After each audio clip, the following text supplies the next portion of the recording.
Bakunzi ba YouTube channel yacu tubanje kubashimira ubwitange mukomeje kugenda mutugaragariza. Inkuru yanjye y'uyu munsi ni ukuntu narongowe n'umunyeshuri nigisha. Umunyeshuri wo muri senior 5. Ubwo najyaga mu rukundo n'uyu munyeshuri byaratunguranye cyane. Uyu munyeshuri naje guhabwa akazi ko kwigisha ku ishuri muri senior 5. Aribwo ndetse iri shuri ryarimo abanyeshuri beza bazi ubwenge ndetse kandi bazi gukurikira neza cyane. Ubwo anigishaga uyu munyeshuri yakomeje kujya mbaza ibibazo byinshi cyane nkagenda musobanurira. Ni umunyeshuri wari ushabutse ufite imyaka 17. Njye mfite imyaka 23. Uyu munyeshuri yaje kuza mu rukundo rwanjye ariko mu buryo bitunguranye, nanjye byarantunguye cyane. Uti ibyagenze bite rero? Niyo mpamvu mari cyane nkugezeho iyi nkuru yanjye y'uburyo narongowe n'uyu munyeshuri. Uyu munyeshuri naje kujya musobanurira nk'uko abinsabye. Turakomeza ndabigisha, aribwo bamwe na bamwe ariko abanyeshuri bamwe na bamwe bakajya bavuga bati uriya munyeshuri ko mwarimu akunda kumusobanurira ubu ntiyaba ari mu rukundo nawe? Ese kuko birashoboka ko umunyeshuri yakundana na mwarimu? Umunyeshuri uko ndangije isomo akamanika ikiganza nkamusobanurira buri kimwe cyose, akambwira ati nsobanurira aha hantu sinahumvishe neza, nkajyamo nkamusobanurira yewe neza cyane nta n'uburakari nta n'umujinya. Umunyeshuri turakomeza nkajya mbigisha bagataha. Umunsi wa mbere warangiye. Uwa kabiri bibaye gutyo, mbahaye amasomo y'icyongereza, imibare, buri kimwe cyose. Ibintu bakabikora neza cyane, uwo munyeshuri akagenda ansobanuza nkamusobanurira, ariko simugirire umushaho wo kumbaza buri kanya. Ariko nkaba naratanze uburenganzira ko mu gihe hari umunyeshuri waba atumvishe ibyo nigishije neza ndetse agomba kumbaza nta kibazo nta n'ipfunwe, akambaza nkamusobanurira. Nibwo rero naje gutanga oda nyuma yo kujya bansanga mu rugo mu gihe ntangije kwigisha ku ishuri, ndetse hakagira uwajya ansanga mu rugo ashoboye akaza nkamusobanurira. Maze nyamungu si ukubyumvira hejuru, maze ubundi akajya ansanga mu rugo. We yari afite ikimuzanye ndetse afite n'intego ze ashaka kugeraho. Njyewe icyo gihe nari umurokore, ntabwo nanywaga inzoga, ariko nyamungu akaba yaranywaga inzoga. Mu gihe yanywaga inzoga niho ku ishuri yabikurikiraga neza cyane, ndetse yanywaga inzoga ya kanyanga cyangwa se rikeri kugira ngo bijye mu mutwe neza cyane. Iyo yabaga yanyweye yambazaga ibibazo, ndetse kandi aho namusobanuriye nabi nkabona ari kunkosora bikomeye cyane. Aho ngaho rero nicyo gihe rero yigeze kuza rimwe yasinze mu ishuri, mubwira yuko ibintu byo kunywa inzoga bitemewe ndetse no kwigana inzoga bitari byiza. Arambwira ati meteresi rero aka kantu uzajya umbabarira, ati iyo nakanyweyeho bigenda neza mu ishuri, mbasha kureba neza, nkabasha gukontorora ikibaho neza, nkabasha kubyumva neza.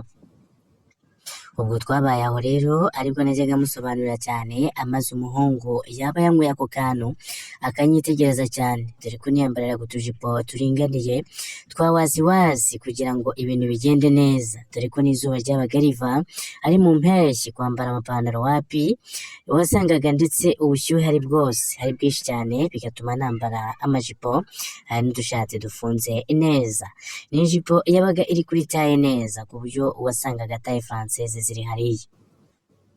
Aha rero umuhungu reka ajya ndeba cyane anyitegereze, maze nyuma aze kujya mu rukundo ntabizi, ndetse azantungure. Ahangaha ubwo yazaga kunsobanuza mu rugo, yaje bwa mbere ndamusobanurira neza cyane, ariko tukajya duhuza amaso nkabona asinze uko andeba.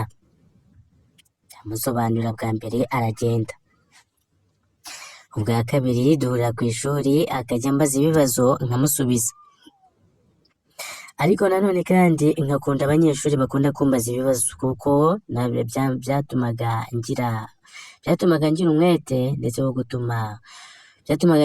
gutuma nigisha neza cyane, kuko nabaga mvuga nti mfite abanyeshuri beza, mfite abanyeshuri ndetse bazi ubwenge. Ibi ngibi rero abanyeshuri b'abakobwa benshi bajyaga banushana ubwo yabaga agiye kumbaza, bakanoshana cyane, bamwe bakazamura amazosi, dore ko uwo muhungu yagendaga yambaye pocket, maze ubundi abakobwa si ugusara bati ewana ati dore yabahaye. Ubwo rimwe rero nibwo umuhungu yaje ku kibaho aje gukosora, maze ubundi araza asa nk'unyitegereza neza cyane. Abandi banyeshuri barabibona bati uriya muhungu ashobora kuba yararobye mwarimu wacu. Icyo gihe sinabyitayeho cyane kuko nabonaga ari amarangamutima y'abana bato cyane, we yari muto nanjye ndi mukuru, nkavugana ibingibi ntago byashoboka. Reka Nyamuhungu azansange mu rugo nanone ku nshuro ya kabiri aje gusobanuza.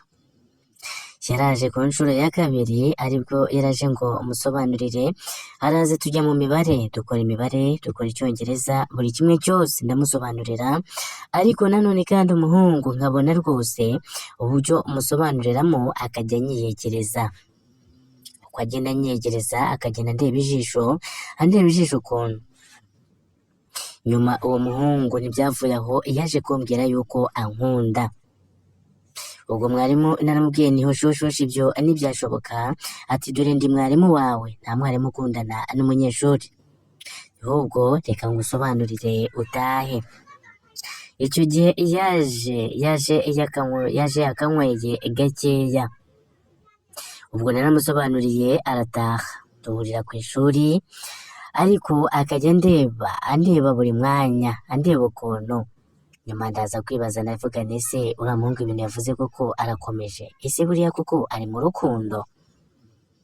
Aho rero byaje gukomera cyane, aribwo natangiye kugenda mbyibazaho, ariko ndavuga nti nta mwarimu wo gukundana n'umunyeshuri. Ukuntu rero yaje kundongora rero, ahangaha rwose ube hafi cyane, ndaje nkunyuriremo.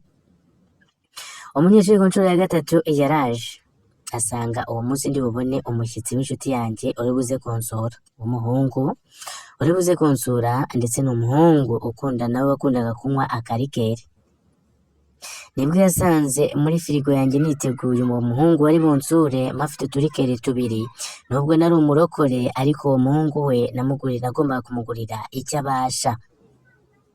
Nibwo yaje ngo musobanurire, ndamusobanurira, mubwira ko mfite umushyitsi uri buze ahagana saa 12 z'umugoroba. Icyo gihe saa 12 z'umugoroba zaje kuvamo saa moya. Uwo mushyitsi yaje kumpamagara ambwira ko ari buhagere saa 2:30, ariko umunyeshuri we nyine saa 12 yarahageze, bitewe nuko dusohoka saa 11:15. Icyo gihe rero yaraje ndamusobanurira, ariko mubwira ko mfite n'umushyitsi. Maze kumusobanura bigezemo hagati, arambwira ati ntabwo biri kujyamo, ndetse ndabura akantu uko kunywa. Arambwira ati nose metero, ati no ese ubu hafi ahangaha niho umuntu yagurira akarikeri ko kunywa, ko numva bitari kujyamo neza. Ubwo namubwira rero ni rikeri bazicuruza ari haruguru.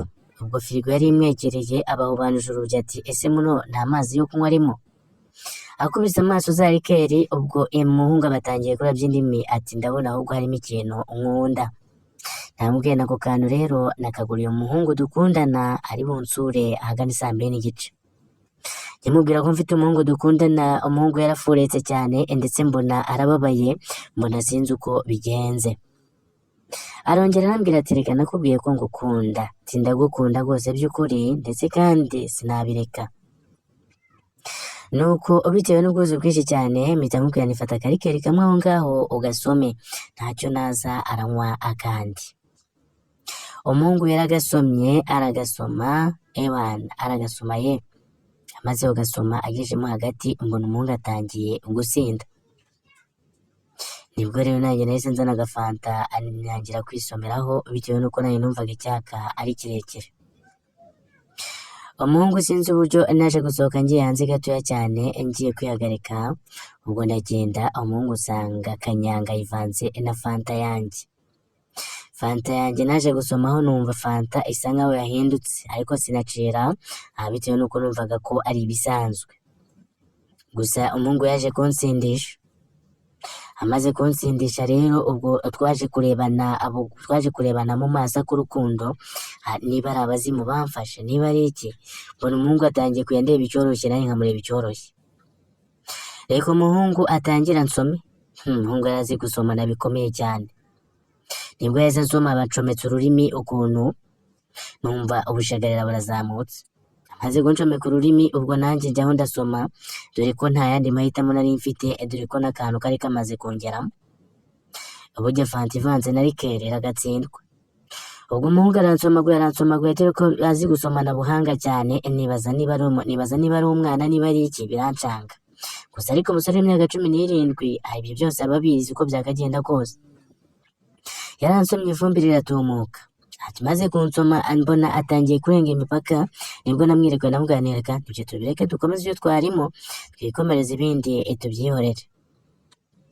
Umuhungu hashize akanya ati mbabara wongere unsome, ndamusoma. Hashize akanya rero nibwo twaje gukora icyo bita cheers, ubwo ibirahuri tubirambika ku meza twese. Ariko ubwo umuhungu bitewe n'ukuntu namuhakaniye ko ntamukunda, nkaya numva undi mutima uri kujya umbwira uti uyu muhungu nyamara azi akazi, ati nyamara mu gitanda byagenda neza. Dore ko abakobwa dutekereza hafi cyane, natangiye gutekereza niba yavamo umugabo uzi gukora ibintu, ubwo ntangira kubyibazaho. Umuhungu nibwo aje gushira akanya gato cyane mu gihe cyo guhumbya, ati nyamara ubu ngiye gutaha, ariko byanga byakunda n'ubundi reka ntashye. Yatashye saa moya zuzuye. Umuhungu akimara gutaha nibwo twahagurutse, ariko ka gafanta karanyishe bikomeye cyane. Umuhungu akimara gukata arambwira ati mbabarira ngo usome rimwe gusa maze ubundi ngende. Umuhungu yagize gutya abansomye umunwa wo hejuru nawe mfata uwo hasi, turatakana. Aransoma ye numva ubushagarira ni bwose. Umuhungu nibigeze gutyo numva ari gusomana bikomeye cyane, numva sinamurekura. Nanjye ndamwihorera, ni kama mbaye. Umuhungu abankoze ku kibuno. Ankoze ku kibuno numva amashanyarazi aranyatatse. Amaze kunyataka ubwo icyo gihe nibwo anaje kuvuga nti uyu muhungu rero simusunika reka mwihorere. Nibwo umuhungu yagize gutya barambatuye no ku buriri, abaranjyanye ku buriri bwanjye.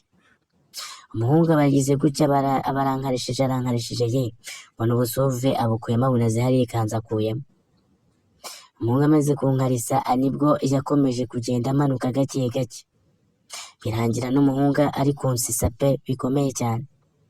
Ubwo nari nashyutswe nanjye ikintu cyambyibuhanye, ubwo nibwo nagiye kumva numva umuhungu ari hejuru.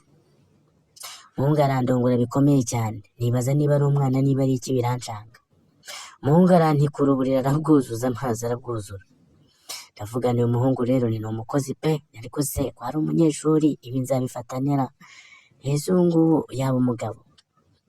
Ntangira kwibaza byinshi cyane. Ubwo twari turangije agaturu ka mbere nibwo umuhungu nawe yaje gusa nk'usinziramo gake. Ubwo ubundi ndavuga si umuhungu mubaza iki. Ubwo nibwo umuhungu rero naje kumubwira nti rero ibi bintu bigira ibanga, akazi kanjye ntazakabura kuko ibintu birakaze. Ariko ubwo aho ngaho tukiri aho, umuhungu byaje kurangira nteye inda. Abantu mwe mungire inama, ese uyu muhungu nzashakana nawe kandi muruta ndetse ari n'umunyeshuri? Arabura imyaka 2 ngo arangije amashuri. Ese iyi nda nzabigenzane? Iyi nda nzayikuremo nkora iki? Mume komenti hasi aho gato cyane, ese uyu munyeshuri nzabibwira iwabo mu ruhe rwego? Mw'abantu mwe rero nkeneye komenti zanyu munangire inama hasi aho gato cyane.